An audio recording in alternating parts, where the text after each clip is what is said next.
안녕하십니까? 네, 반갑습니다. 오늘 처음 보는 날이죠? 어제 월요일 수업이 있었는데, 2차 과목 아마 수업이 있었던 걸 알고 있습니다. 어제 그 공인중개사 시험에 관한 전반적인 어떤 내용 좀 들으셨어요? 그러셨군요. 어제 들었다시피 저는, 부동산 학개론이란 과목을 맡은 한용우로 합니다. 여러분이 합격하는 그 순간까지 동반자가 되겠습니다. 자, 합격하는 순간까지예요? 시험 볼 때까지예요? 거기에 중요한 말이 숨겨져 있죠. 그래서 무슨 말이냐면 이제 때로는 우리가 1년 이내에 이것을 합격하는 게 바람직합니다. 근데 여러 가지 사건에 따라 여건에 따라 1년 내에 안 되는 경우가 있어요. 그런 경우 너무 실망하지 말라는 거죠. 근데 잘 따라오시면 아마 1년 이내에 합격을 하실 겁니다. 내년에 꼭 합격자 되시길 바랍니다. 아시겠죠? 네, 그래서 선생님 시킨 대로 하셔야 합니다.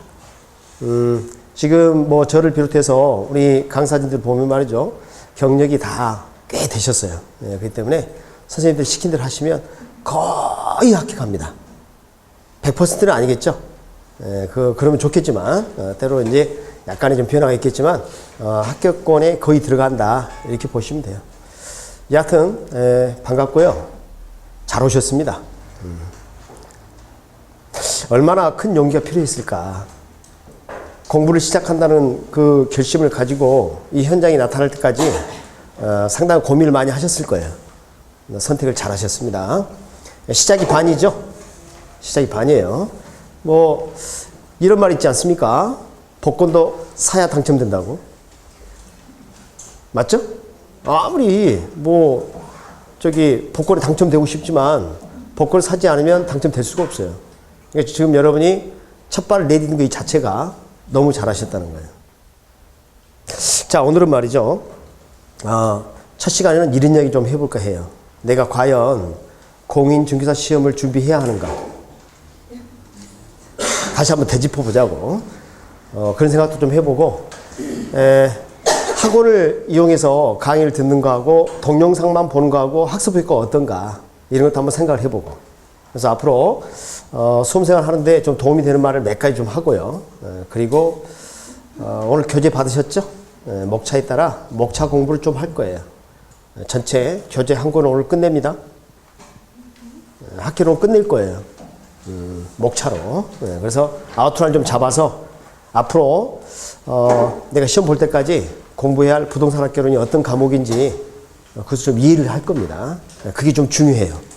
일단 그런 좀 맛을 좀 볼 거고, 그 다음에 유인물 받으셨죠? 보니까 약간 유치하죠? 유치한 느낌이 좀 들 수도 있어요. 그래서 부동산의 계산의 기초 이런 자료를 좀 드렸는데 이게 상당히 의미가 있는 자료입니다. 이따가 제가 강의해 드릴 겁니다. 먼저 공인중개사 자격증을 따야 되나요? 네, 따야 되겠죠. 그러니까 여기 오신 거죠. 네. 근데 너무 많은 것 같은데 중개사들이? 어떻게 생각해요? 길 가다 보면 공인중개사 사무소 많죠. 그럼 어떡하지? 아니, 공인중개사를 땄는데 말이지 너무 흔해. 그러면 이거 좀 먹고 살기 힘들지 않을까, 이런 걱정이 좀 될 수 있는 거죠. 솔직히 그렇잖아요. 맞죠? 네. 먼저 우리 공인중개사 자격증은 여러분이 알고 있는 중요 자격증 중에 탑 10 안에 들어가는 자격증이에요. 그러니까 만만한 자격증이 아닙니다. 그래서 여러분 그 변호사, 어떻게 보면 변호사 자격증이죠. 사법시험 합격하거나 로스쿨을 통해서 변호사 시험에 통과한 사람들, 이런 사람들 변호사 시험 이런 거 하고요. 그다음에 회계사, 감정평가사, 변리사, 그런 자격사 들어보셨죠? 그럼 중요 자격사 다음이 공인중개사예요. 그래서 감평사 다음 정도 이렇게 생각하시면 돼요. 그러니까 쉬운 시험이 아닙니다. 아니, 쉽게 얻는 것은 되게 가치가 없어요. 맞잖아요. 네, 그만큼 좀 약간 어렵다는 것은 이게 그냥 운전면허 시험 이렇게 자격하고는 다르다는 거예요, 이게. 그래서 충분한 노력을 좀 해야 합니다. 네, 그만큼 가치가 있는 자격증입니다. 근데 말이죠. 공인중개사 사무소가 너무 많다. 이런 좀 우려를 좀 하시는 분들이 있어요. 자, 하나 물어봅시다. 의식주가 뭐예요? 당황하셨구나. 자, 의식주 그럼 의 그럼 뭐예요? 의가? 옷인가요? 식? 먹는 거. 주. 주택이죠. 주거. 자, 의식주가 우리 필수제에 해당이 됩니다. 이 셋 중에 어느 하나 없으면 살기 힘들어요. 죽을 수 있어요. 근데 주택은 부동산 맞죠? 아, 그러니까 인류가 존재하는 한 이런 부동산과 관련된 중개업은 사라지기 힘들다는 겁니다. 여러분 그 직업들이 많이 변화가 일어나지만 필수제와 관련된 직업들은 사라지기 힘들어요. 그런 특징이 하나 있습니다. 어때? 그럴싸하죠? 네, 그럴싸합니다. 아, 그러면 이 중개사라는 자격증은 상당히 오랫동안 지속될 수 있는 의미가 있는 자격증이구나 이런 생각이 들 수 있어요. 그 다음에 두 번째, 변호사들도 임대료 못 내서 폐업한 변호사들 많습니다. 아, 그렇게 지적 능력이 뛰어나고 어려운 시험에 통과했는데 충분히 돈을 벌지 않을까 이런 생각하는데 현실적으로 그렇지 않다는 거예요. 그러니까 지금 드리고 싶은 말씀은 공인중개사가 시중에 많다 이걸 가지고 내가 힘들 것이라 미리 예단하지 말라는 겁니다. 그러니까 여러분이 노력하기 나름이고 크게 부를 이룬 사람들이 많아요. 그러니까 자격증만 따라고요. 아시겠죠? 그러니까 딴 생각 하지 마. 중간에 이제 3, 4월, 5월, 6월 이렇게 가면 좀 힘들어질 때가 있어요. 더울 때 말이죠. 그런 생각이 듭니다. 아유, 그냥 아침에 학원 가려고 봤더니 말이야. 온통 중개사무소고 말이야. 따가지고 뭐 하겠어. 핑계 없는 무덤 없다고 자꾸 이렇게 도피하려고 그래요. 초지일관 하세요. 여러분 첫 번째 선택이 맞습니다. 잘하신 거예요. 그래서 결국은 공인중개사 전망은 자기 하기 나름이다. 이렇게 결론을 지어줄 수가 있어요. 그러니까 일단 자격증을 따서 자기가 어떻게 노력하냐에 따라서 결과는 달라질 수 있다. 아시겠죠? 그 다음에 이제 두 번째. 지금 여러분 학원 강의를 수강하시기 위해서 오셨죠? 오셨는데 지금 저기 뭐 동영상을 찍고 있지만 동영상으로만 공부를 하신 분들은 상당히 힘들어요. 그래서 오프라인 강의를 이용하는 게 좀 좋겠다. 이런 말씀 좀 드리고 싶어요. 만약에 동영상으로만 강의를 듣는다면 아주 철두철미하게 계획성 있게 공부를 해야 돼요. 실제로 보면 자, 동영상만 공부하신 분들 잘 들으시기 바랍니다. 전체 100명 중에 전체 과정을 풀로 동영상을 통해서 이수를 하신 분들은 20%가 넘지가 않아요. 실제로 이 동영상 수강생들 얼마나 접속해서 강의를 들었나 청강률이 이렇게 나옵니다. 수강률이 나와요. 얼마나 강의를 들었는지 다 볼 수가 있어요. 그걸 이렇게 조사를 해보면 100명 중에 끝까지 인내를 가지고 강의를 다 들으신 분들은 20%가 넘지 않아요. 중도 포기합니다. 거의. 왜 그럴까요? 유혹이 많아요. 자기가 시간을 내서 따로 봐야 되는 거죠. 그러니까 언제든지 볼 수 있다가 오히려 함정인 거예요. 언제든지 나를 볼 수 있다. 그게 오히려 학습을 좀 저해하는 문제점을 가져와요. 그러니까 자꾸 미루는 거예요. 그래서 동영상을 보신 분들은 시간을 정해서 마치 학원 강의 듣듯이 정확하게 시간을 엄수해서 강의를 듣는 습성을 좀 들이시고 학원에 나오신 분들은 그런 걱정할 필요가 없죠. 맞죠? 그래서 빠지지 않고 출석만 하면 선생님들이 다 해드려요. 이 커리큘럼에 맞춰서 결석을 하지 않는 게 일단 중요합니다. 오시면 다 해드리고 아시겠죠? 그리고 또 좋은 점이 뭡니까? 선생님을 직접 눈을 마주칠 수 있다는 거죠. 부담돼요? 자, 그리고 또 하나 질문을 직접 할 수 있다는 거예요. 그러니까 여기 있는 선생을 잘 활용하시기 바랍니다.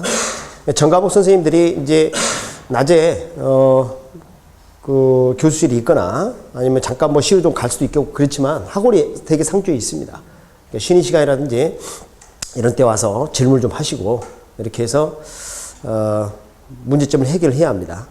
저는 개인적으로 질문을 좀 많이 해줬으면 좋겠어요. 제가 강의를 준비하는데 정말 도움이 돼요. 자, 우리 수험생들이 이런 걸 궁금해 하는구나. 이걸 잘못 이해하고 있구나. 그러면 그 다음 강의에 제가 좀 도움이 되거든요. 근데 생각보다 질문 안 합니다.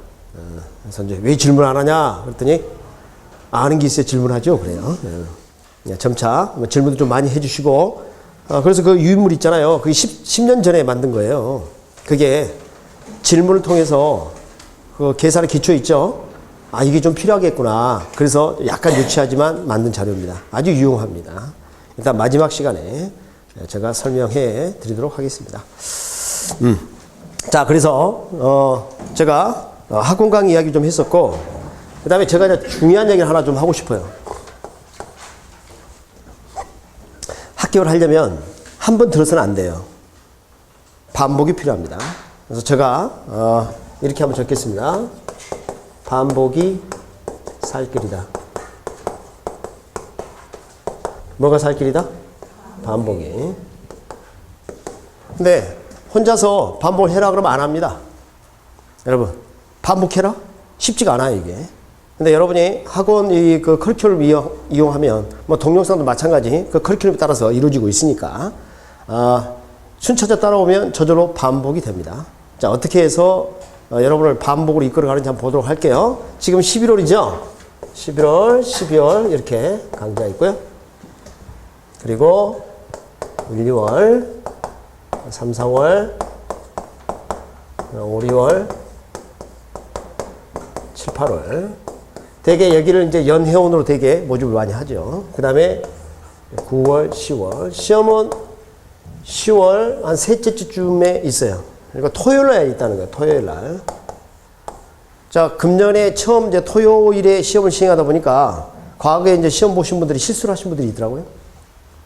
일요일인 줄 알고.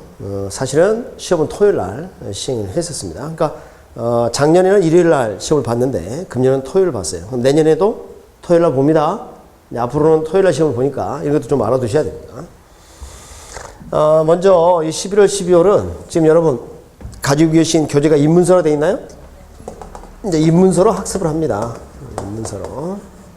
자, 이게 뭐냐면 말이죠. 농사를 짓기 위해서는 충분한 양분이 좀 필요하죠. 거름을 좀 뿌리는 그런 작업이다 이렇게 생각하시면 돼요. 그래서 오늘 밑작업을 좀 할 겁니다. 전체 틀을 한번 이해하는 시간을 좀 가질 거예요. 그래서 이것을 11월, 12월에 진행을 하고요. 지금 여러분 이제 12월 말쯤에 기본서가 나와요. 6권. 지금 여러분 2권 받으셨죠? 네, 그래서 입문서는 1차 민법과 학계를 묶어서 한 권, 2차 나머지를 묶어서 한 권 이렇게 입문서는 구성이 되어 있는데 기본서는 각각 한 권씩 이렇게 구성이 됩니다. 가장 분량이 많은 게 민법, 부동산학개론, 공법. 이게 좀 분량이 많아요.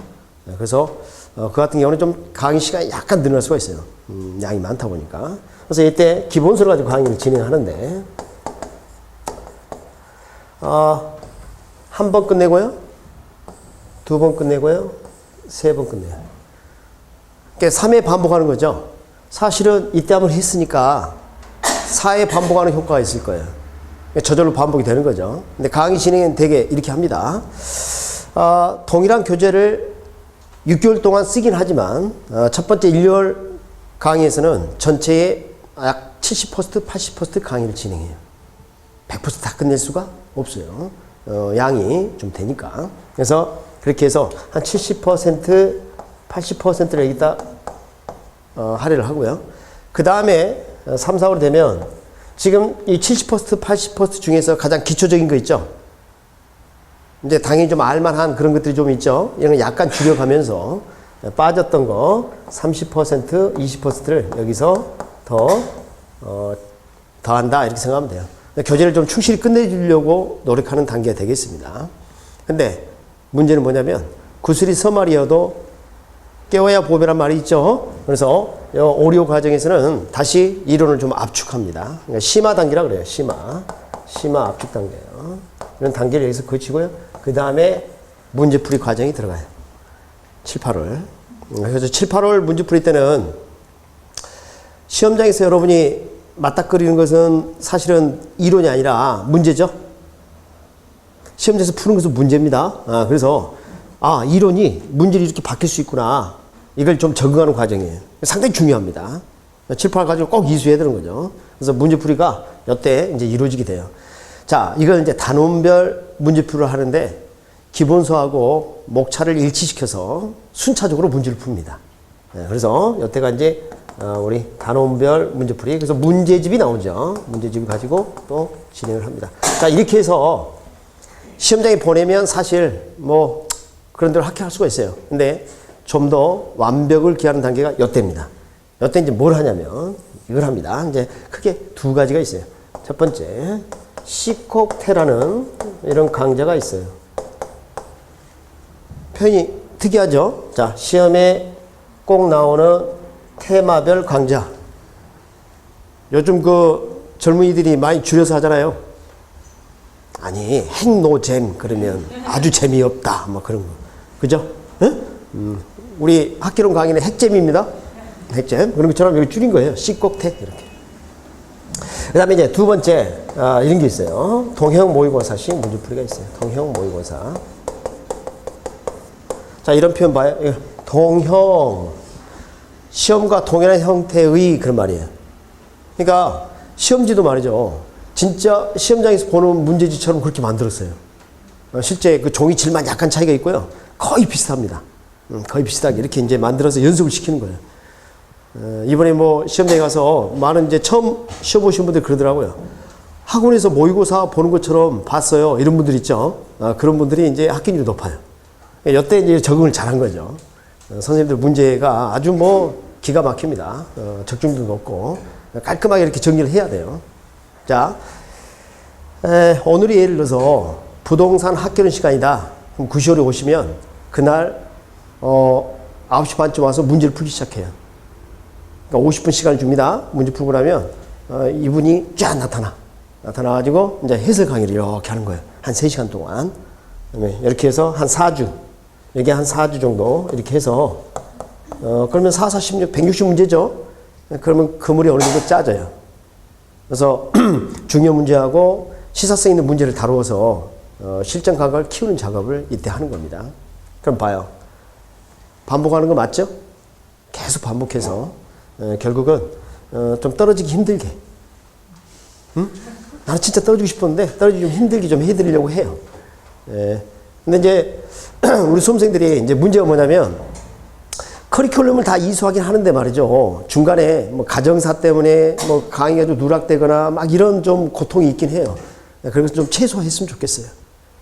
그 이제 어떻게 보면 약간 운인데 그런 부분은 좀 최소화했으면 좋겠고요. 학원에 결석하지 않으면 합격률이 매우 높아진다. 이렇게 보시면 되겠습니다. 이게 전체 우리 커리큘럼입니다. 오늘 이런 이야기 했어요. 우리 부동산 학교로. 자, 1차 과목이 뭐라고 들으셨죠? 어제 들으셨다면서. 뭐예요? 부동산 학교론 민법. 그러면 오늘 우리가 다룰 과목은 뭐라고요? 부동산 학교론. 그래서 여러분 교재 목차 한번 봅시다.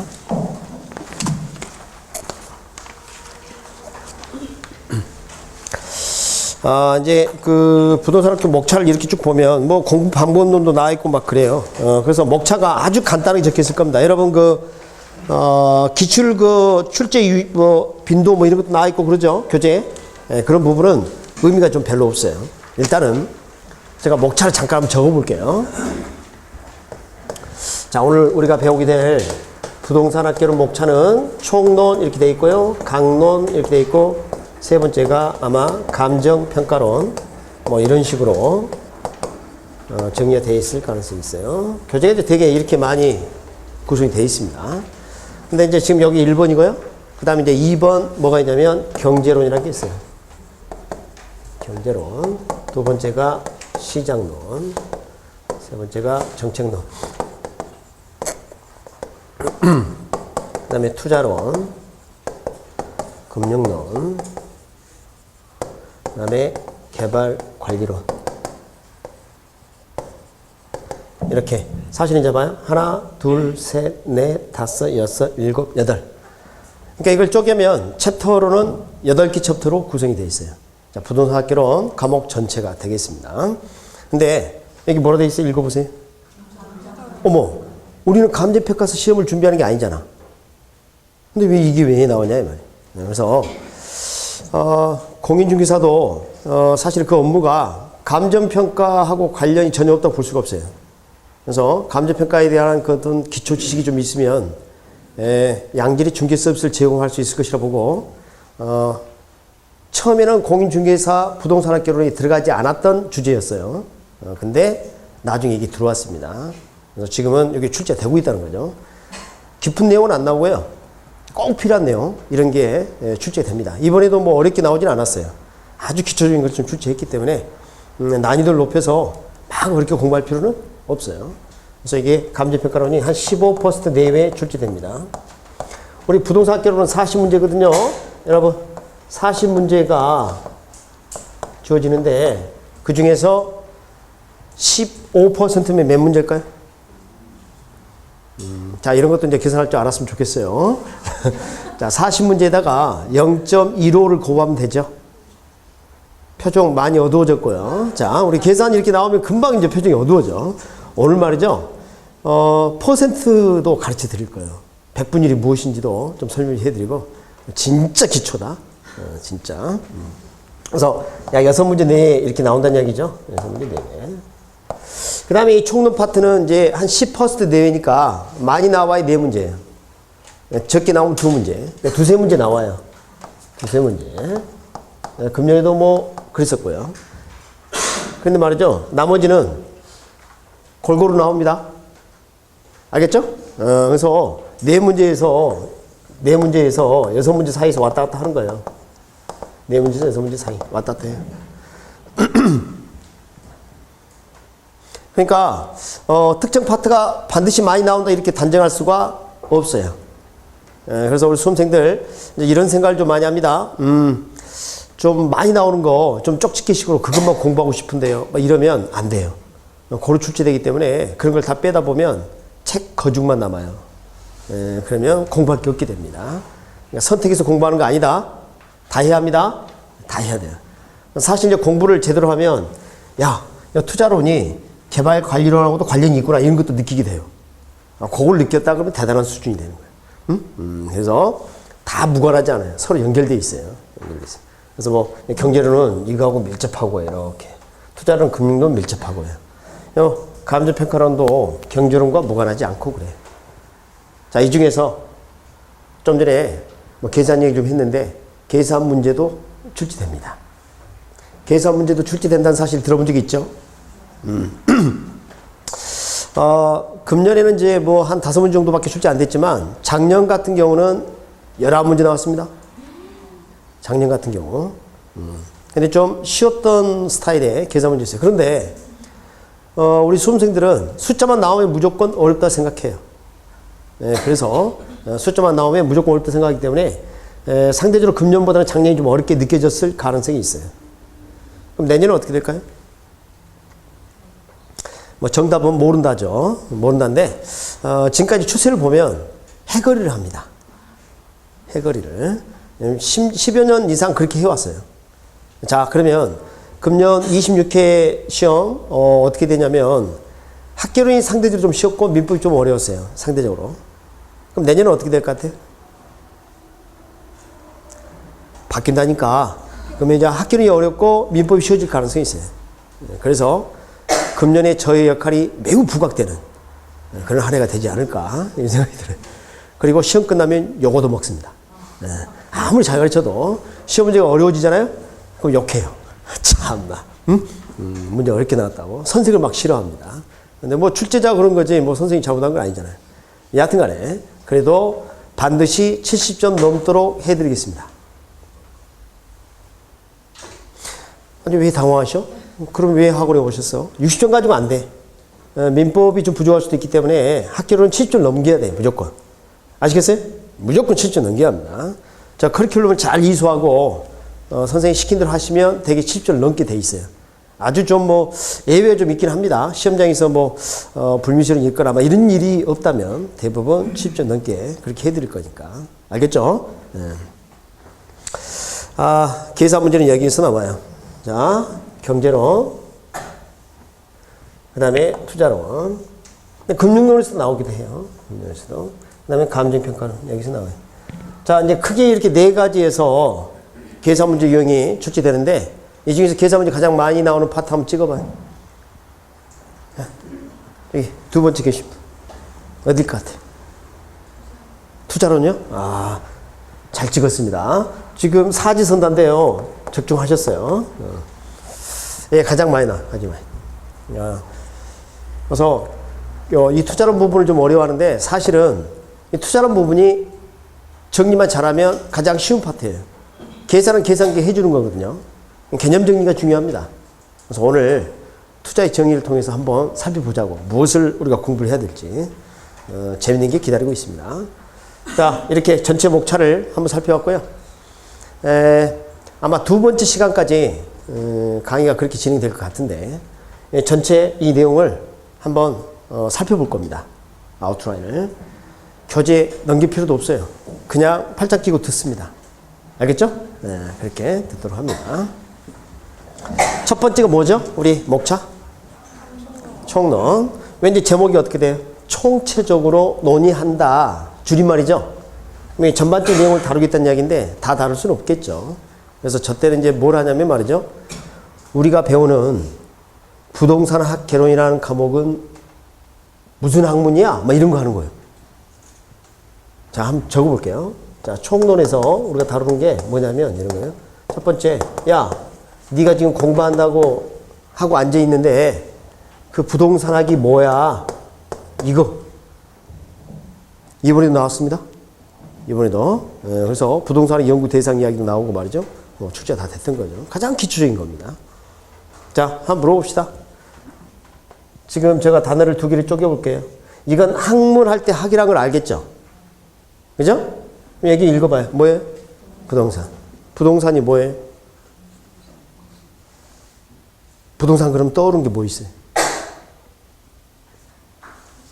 토지. 그렇지. 건물? 아, 잘했어. 아, 참, 앞에 앉을 자격이 있어. 자, 제가 질문을 하는데 질문 어려운 거 안 해요. 그러니까 앞에 좀 앉으라고. 알았어요? 네, 질문 어려운 거 안 합니다. 방금 이분이 뭘 하느냐면 토지 건물 이렇게 이야기했어요. 토지 건물. 이게 대표적인 부동산입니다. 그래서 민법에서는 이따가 또 말씀드리겠지만 민법 제99조에서 토지 및 그 정착물 이렇게 이야기해요. 고상하게. 그렇게 말하니까 약간 고급지죠? 예, 그래서 이제 민법에서 그렇게 표현하고 우리 이제 상식적 표현으로는 뭐라고? 토지 건물 이렇게 생각하면 돼요. 그럼 부동산 거의 맞습니다. 이렇게. 됐죠? 근데 이 제목 봐요. 여기서부터 공부해야 한다니까 우리가. 제목이 뭐예요? 부동산 학이죠. 그러면 토지와 건물과 관련된 학문 이렇게 이해하면 안 된다는 거예요. 그럼 뭐예요? 뭐 토양 상태라든지 거기 성분이 뭔지 뭐 지질학, 토양학 뭐 이런 거 아니란 말이에요. 우리 건축공학 그런 거 아닙니다. 그러니까 부동산학은 야, 부동산 자체의 토지나 건물을 다루는 학문이 아니라는 사실입니다, 사실은. 그래서 이것만 보고 토지와 건물에 관해서만 연구하는 거 아니야? 이렇게 착각할 수가 있어요. 그래서 제가 단어 하나를 더 적을게요. 이거 세 번째 시간에 물어볼 겁니다. 대답 잘 하셔야 돼. 이따가 정답은 이겁니다. 부동산 활동.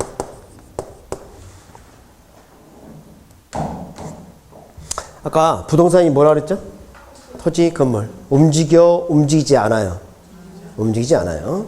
부동산이란 움직이지 않는 자산을 지칭합니다. 근데 여기 와서 부동산 그다음 뭐라 돼 있어요?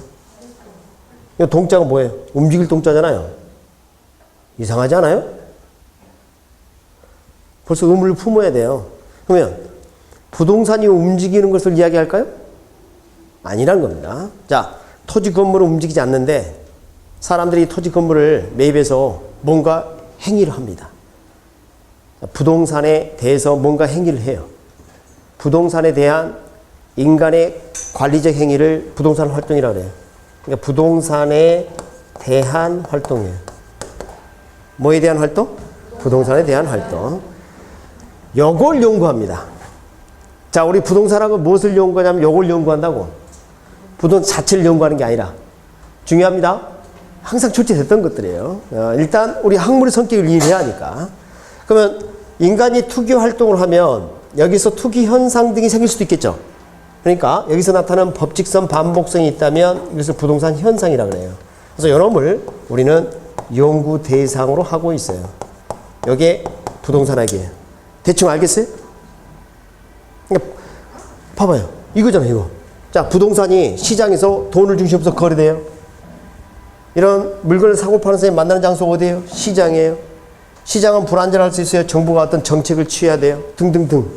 투자의 대상이에요. 자금을 융통해서 부동산을 매입해요. 그 다음에 토지를 사서 개발하고 완성된 건물을 관리해요. 저 부동산이 정말 가치가 10억짜리가 맞는지 평가할 필요가 있어요. 다 부동산 활동과 관련된 겁니다. 그래서 부동산학은 부동산 활동과 현상을 연구하는 학문이다. 아시겠죠? 네. 이번에 1번 문제에 출제됐거든요. 부동산학의 연구 대상은 부동산 활동과 부동산 현상을 포함한다. 1번에 5번 지문이었어요.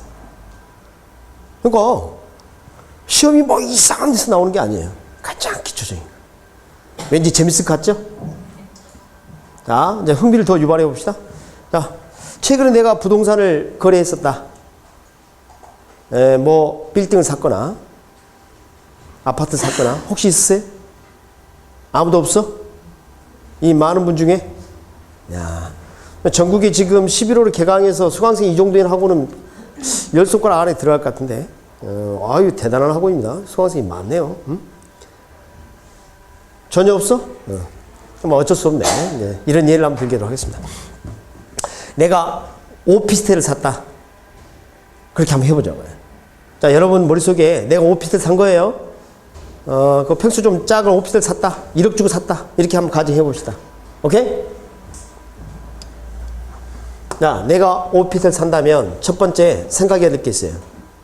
그 오피스텔이 위치가 어딘지, 시공은 잘 됐는지 이런 거 따지지 않고 삽니까? 그래? 막 금가 있고 막 그 붕괴 직전이 이런 오피스텔 사도 괜찮은 거예요? 그건 아니죠. 다시 지금 이거 한다니까?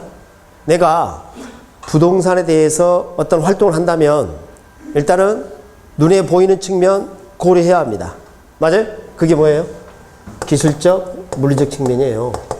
기술적, 물리적 측면. 눈에 보이나요? 안 보여요? 보이죠? 그래서 이것을 유형적 측면 이렇게 말할 수가 있어요. 유형적 측면. 아까 부동산 1억 주고 샀다 그랬죠? 10억 달러 하더라도 그냥 주는 거죠? 1억짜리를 10억 주면 돼야 안 돼요? 그러니까 가격이 적정한지 따져야 될 거 아닙니까? 맞죠? 아, 그러면 내가 부동산에 대해서 활동을 할 때 두 번째 고려해야 될 게 뭐냐면 경제적 측면이 필요하겠구나. 경제적 측면. 맞죠? 당연하죠? 근데 이 건물이 불법 건축물이거나 아니면 오피스텔 소유자가 아닌 자와 거래를 했거나 이건 바람직하지 않죠? 뭐 또 고려해야 돼? 법률적 측면. 측면. 그래서 우리가 부동산을 바라보면 이 세 가지를 함께 생각해야 합니다. 당연한 이야기죠. 그리고 여기서 눈에 보이지 않으니까 무형적 측면. 이렇게 무형적 측면. 그리고 이 세 가지를 함께 생각한다를 이렇게 표현합니다. 유명한 표현입니다. 복합 개념. 자, 봐요. 복합이 무슨 뜻이에요? 둘 이상. 개념, 사고. 부동산을 바라보면 이렇게 세 가지를 함께 생각해야 합니다. 그래서 여기 봐요. 이제 목차 봅니다. 목차 쭉 보니까 이 셋 중에서 어떤 게 눈에 가장 많이 연결돼 보입니까? 셋 중에서. 아니, 저 보면 왠지 돈하고 관련된 것들이 많잖아. 아, 눈치를 못 채. 가장 비중이 높은 게 이걸 많이 다루고 있긴 해요. 근데 여기서 함정이 하나 있어요. 이것만 다루지 나머지는 다루지 않는다 그러면 안 돼요. 자, 부동산 학계로 저걸 다 다룰 수가 없어요. 이것들을. 건축공학 우리가 다 다룰 수도 없어요. 그래서 이런 법률적 측면, 특히 민법이나 공법 이런 데서 다루는 거예요. 과목을 달리해서. 사실은 부동산학은 여러분이 배우시는 전 과목입니다. 원래. 부동산학은 여러분이 배우시는 전 과목이 원래 부동산학이에요. 근데 우리는 뭐예요? 개론.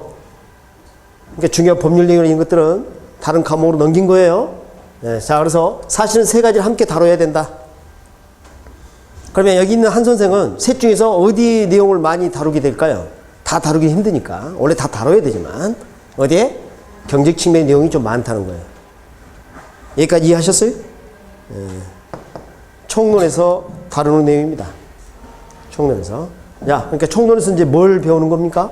야, 너가 공부하는 부동산학이 뭐야? 이런 거 배워요. 아셨죠? 그 다음에 두 번째, 부동산은 어떻게 분류할 수 있어? 이런 걸 보고 개념도 따져보고 그런 시간을 갖는 겁니다. 가장 기초적인 내용이에요. 약간 추상적이기도 해요. 그래서 일단 총론은 출제가 한 두세 문제 된다. 여기서 득점을 하시면 돼요. 지금 방금 설명한 내용 중에서 뭐 한두 문제 나와요. 지문에 등장합니다. 26회 기출문제 한번 보면 느낄 겁니다. 오늘 강의 받으셨으니까 1번 문제 한번 봐봐요. 그러면 대충 뭐 이런 문제 나왔었네? 두 번째 뭐 할까요 이제? 오늘 목차 공부한다니까요? 강론에 뭐? 경제로 한번 들어가 볼까요? 여기 한번 다뤄보도록 하겠습니다.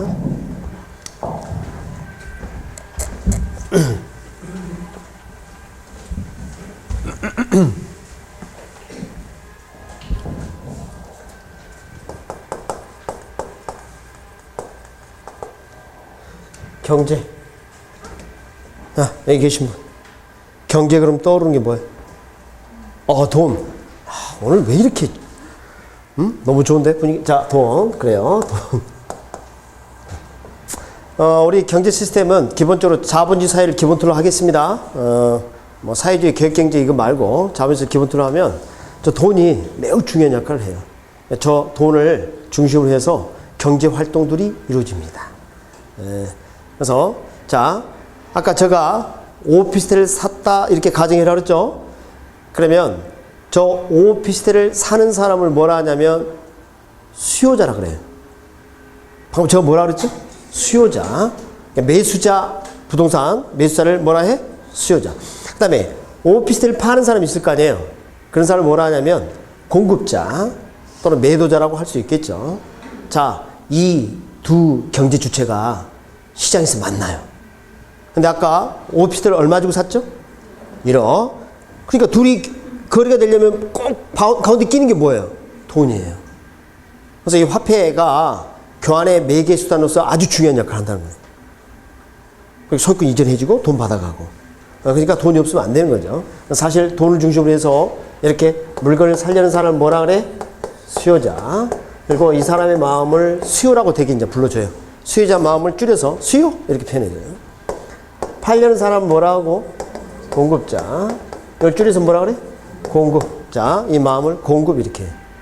두 사람이 이렇게 일치하잖아요? 그러면 이큐어브리엄, 그래서 균형이 된다. 균형. 지금도 설악산에 가면 흔들바위 있나요? 있어요? 네. 흔들바위를 밀어보셨어요? 거의 움직이지도 않죠? 움직이지 않는데. 자, 이렇게 흔들바위가 있으면 한번 밀어보자고요. 그러면 이게 막 움직인다? 이렇게? 미세하게나마 움직여. 시간이 지나면 멈추죠? 그러니까 외부의 충격이 없는 한 현재 상태를 지속하려는 유형을 균형이라 그래요. 새로운 충격을 가하지 않으면 멈춰있는 상태가 뭐예요? 균형이에요. 그럼 이렇게 충격을 가하면 또 변할 수가 있겠죠, 그죠? 네, 변할 수 있겠죠. 또 시간이 지나면 균형. 자, 이제 이런 예를 들겠습니다. 제가 이분하고 거래를 합니다. 제가 이분에게서 물건을 샀어요. 물건을 어떤 걸 샀냐면 물건 내용은 무시하고요. 어떤 물건을 개당 100원에 10개 샀습니다. 한 번만 더. 어떤 물건을 개당 100원짜리인데 제가 10개 샀어요. 이분에게 얼마 줬을까요? 이거 계산 못하면 안 됩니다. 자, 계산을 못하신 분들은 오늘 짐을 싸고 집에 가십니다. 다시 한번. 물건 100원짜리를 10개 샀다니까? 얼마 줬겠어요? 1,000원. 대답을 한번 해봐요. 꼭 이분만 대답할 게 아니라. 그러면 이분은 저한테서 물건을 팔 때 개당 얼마에 몇 개 팔았을까요? 100원에 10개 팔았겠죠. 자, 둘이 의사가 일치된 가격은 하나 100원입니다. 맞죠? 거리랑 몇 개? 10개. 일치했죠? 그게 균형이에요. 자, 그러니까 수요자와 공급자 마음이 일치해서 균형에 도달하면 균형 가격 한 가지, 균형 거래량 한 가지. 이번에 26회 시험 문제 이거 관련이 있는 게 출제됐습니다. 네, 그래서 일단은 이렇게 돼요. 자, 균형에 도달하면 1번 균형 가격 이런 게 있고, 두 번째 균형 거래량 이런 게 있어요. 각각 한 가지. 아시겠죠? 네, 그러니까 함수가 나오면 둘을 이퀄 놓고 푸는 거예요. 그래서 이 다음에 이제 함수를 배울 텐데 주어진 걸 그냥 둥어에 놓고 양쪽에 놓고 그냥 푸는 거예요. 그렇게 푸는 게 기초사고예요. 근데 요거 변할까요? 안 변할까요? 수요자의 마음? 변합니다. 여러분, 내가 로또 맞았다? 원래 물건 10개 살려는 마음을 가졌다가 더 살 수도 있겠죠? 맞죠? 변합니다. 이건 어때요? 허니버터칩이 그렇게 맛있다고 해서 먹고 싶었는데, 그죠? 이런 소문이 났습니다. 허니버터칩에 벌레 나왔다? 그럼 안 사 먹을 수도 있겠죠? 그러면 수요는 또 줄어들어요. 이건 변해야 안 변해요? 변해요. 이것도 변합니다. 변해. 공급이 변하는 거와 관련된 거 또 출제됐었죠. 다 이거 출제됐네요. 이런 사고 필요하다는 거.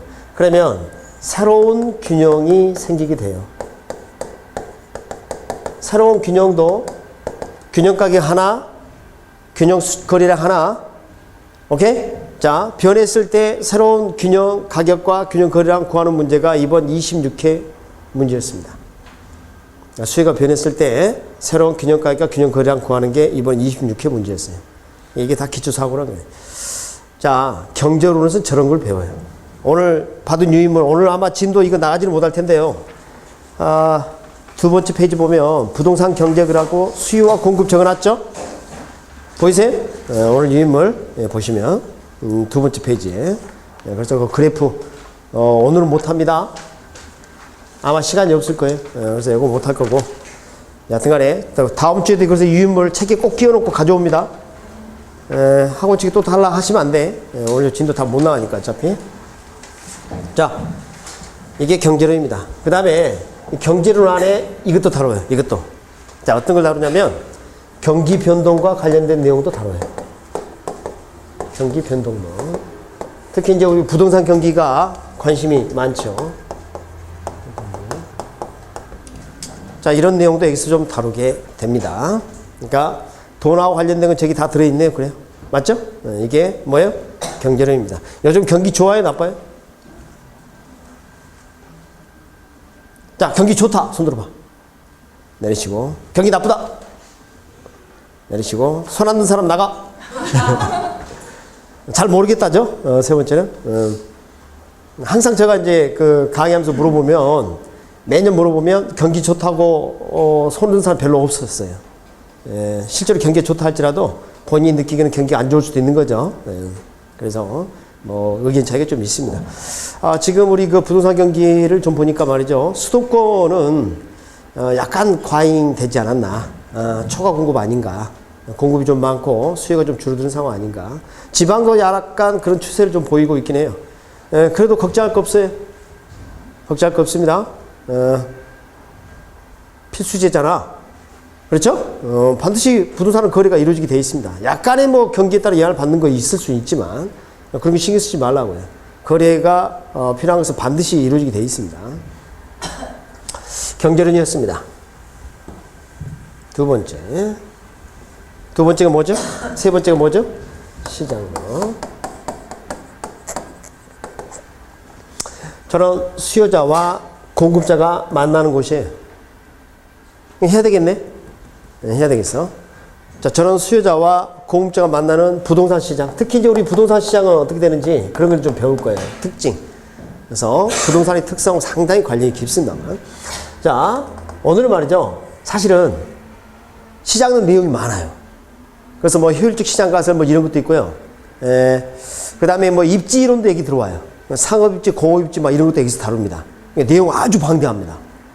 그 방대한 내용 오늘 다 할 수는 없고, 오늘 좀 기초적인 내용을 좀 하도록 할게요. 첫 번째, 완전 경쟁 시장이라는 게 있고요. 두 번째가 불완전 경쟁 시장이라는 표현이 있어요. 자, 여기 잠깐 봐. 여기는 뭐라 돼 있어요? 완전 경쟁. 여기는 불완전 경쟁. 자, 둘 중에 하나 선택해 봅니다.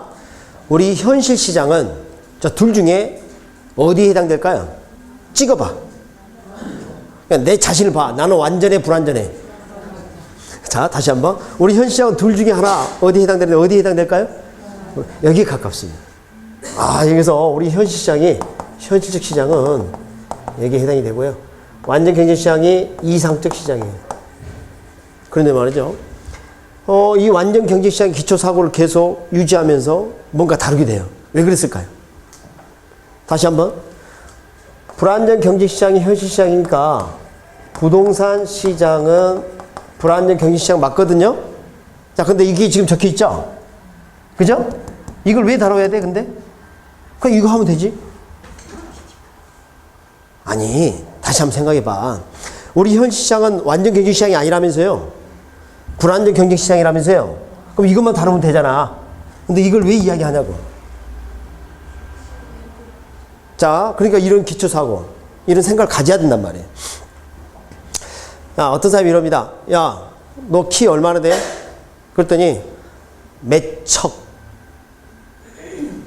몇 차. 단위가 바로 떠올라, 안 떠올라? 아니, 우리 옛날 단위로 뭐 키가 몇 척이네, 자로 몇 자입니다, 몇 인치 이런 것도 잘 안 쓰죠? 우리 키 이야기할 때 주로 쓰는 게 뭐예요? 센티미터, 몇 센티미터 이렇게 이야기한단 말이에요. 그러면 이제 감이 오는 거예요. 평소에 많이 쓰는 거니까. 그러니까 여러분 머릿속에 무슨 생각이 드냐면 이런 거지. 기준이 있다는 거예요.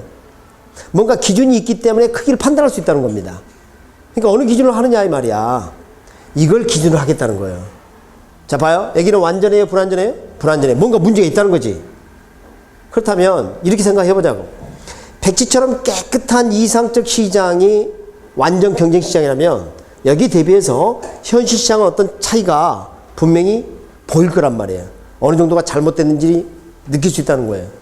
그래서 이론을 전개할 때는 가장 기초적 사고로 완전 경쟁시장을 기본으로 해서 출제를 합니다. 아니지. 이론을 다룹니다. 문제를 그걸 기준으로 해서 출제를 해요. 그래서 자, 봐요. 완전 경쟁시장을 기본 틀로 해서 현실 시장에 어떤 불안전한 요소를 이렇게 투입하면 어떻게 될 것이라는 것을 짐작할 수가 있어요. 하얀 갱지 위에 빨간색 물감을 이렇게 칠하면 빨간 게 부각되죠? 검정색 종이에다가 빨간색 칠해봐. 눈이 보이지도 않아. 맞죠? 그런 의미로서 완전 경제시장을 기초사고로 하는 겁니다. 별말이 없느라 시험 문제는 무엇을 기준으로 한다? 완전 경제시장을 기준으로 해서 현실의 내용을 물어보는 거예요. 그걸 잣대로 해서. 그러니까 이번에도 이제 출제된 게 뭐냐면 공곡선이 한계 비용곡선이고 수요곡선이 가격곡선인데 그 두 개가 일치하는 점에서 균형을 달성한다. 이런 표현이 출제가 됐단 말이에요. 사실은. 약간 어려운 표현이에요. 그게. 그래서 한계 비용곡선 이런 것을 우리 7, 8을 문제풀이 할 때 한계 비용곡선이 공곡선이라는 걸 다 다뤄드렸었어요. 뭐 시험을 이번에 금년에 보신 분들은. 그래서 그런 게 이제 기본 틀입니다. 기본 틀. 그래서 앞으로 다룰 때는 별말이 없는 한 무엇을 기초로 한다? 완전 경쟁시장. 이렇게 하얀 도화지 위에 현실 시장을 대비해서 그 특징을 살펴보는 겁니다. 아시겠죠? 그렇게 이제 이해를 하시면 되겠어요. 자, 그러면 자, 우리 현실 시장은 완전해, 불완전해? 방금 물어봤어. 방금 이야기했고. 응? 그러면 말썽이 생기겠죠? 현실 시장은 문제가 생길 수 있겠죠? 그럼 정부는 어떻게 해야 돼요? 팔짱 끼고 있으면 돼요? 안 돼요? 안 돼요. 최경환 부총리라든지 정책 기반자들이 또 합세해서 뭔가 문제를 해결해야 합니다. 그런 것을 다루는 게 뭐냐면 부동산 정책이에요. 자, 부동산 정책 정의만 말씀드리고 쉬는 시간 갖겠습니다. 정책이란 부동산 문제를 해결하기 위한 공적 부동산 활동. 다시 얘기해 볼까요? 자, 부동산 문제를 해결하기 위한 공적 부동산 활동. 아까 부동산 활동은 들어본 적 있죠? 네, 그래서 공적 주체가 행하는 겁니다. 이따 요거 좀 다뤄보도록 합니다. 오늘은 한 2시간 동안 여러분 목차 공부하는 거예요. 전체 틀을 잡고 다음 주부터 이제 본격적 강의가 진행이 됩니다. 훨씬 더 좀 매끄러울 겁니다. 강의는 50분 강의 진행하고 10분 쉬는 걸로 하겠습니다. 자, 쉬는 시간입니다.